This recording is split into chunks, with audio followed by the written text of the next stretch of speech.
નમસ્તે, જય અંબે. નવરાત્રીનો પાવન અવસર આવનારા દિવસોમાં આવી રહ્યો છે. માં અંબાની ભક્તિ ને શક્તિમાં રંગાવવા માટે ગુજરાતના સૌ તૈયાર થઈ ગયા છે.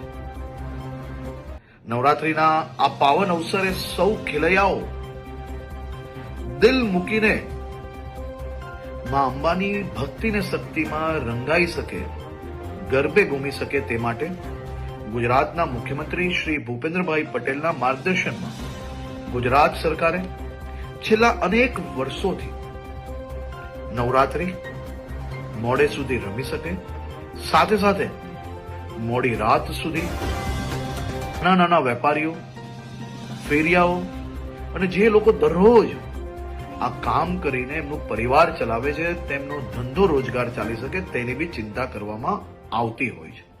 આ વર્ષે બી મુખ્યમંત્રી શ્રીના માર્ગદર્શનમાં આ બધા જ મધ્યમ વર્ગીય વેપારી, નાના વેપારીઓ, દુકાનોવાળા, રેસ્ટોરન્ટવાળા એનો ધંધો ચાલી શકે તે માટે પોલીસને ખાસ સૂચના આપવામાં આવી કે 10 દિવસ થોડો લોડ વધારે લઈને બી રાજ્યના સૌ નાગરિકો ઉત્સાહપૂર્વક નવરાત્રી બનાવી શકે તે માટેની ચિંતા કરવામાં આવે.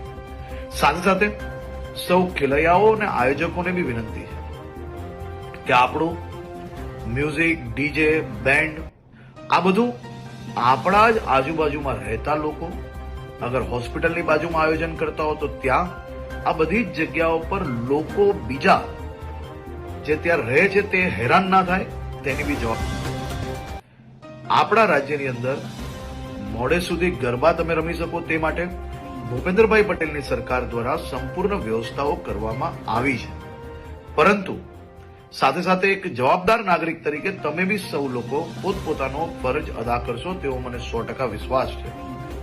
સૌ લોકોને ફરી એકવાર જય અંબે અને આપ સૌ લોકોને ખૂબ ખૂબ શુભકામનાઓ હમણાંથી જ આપું છું. નવરાત્રીમાં દિલ મૂકીને આપ સૌ લોકો માં અંબેની ભક્તિ કરી શકો તેવી આપ લોકોને ખૂબ ખૂબ શુભકામનાઓ.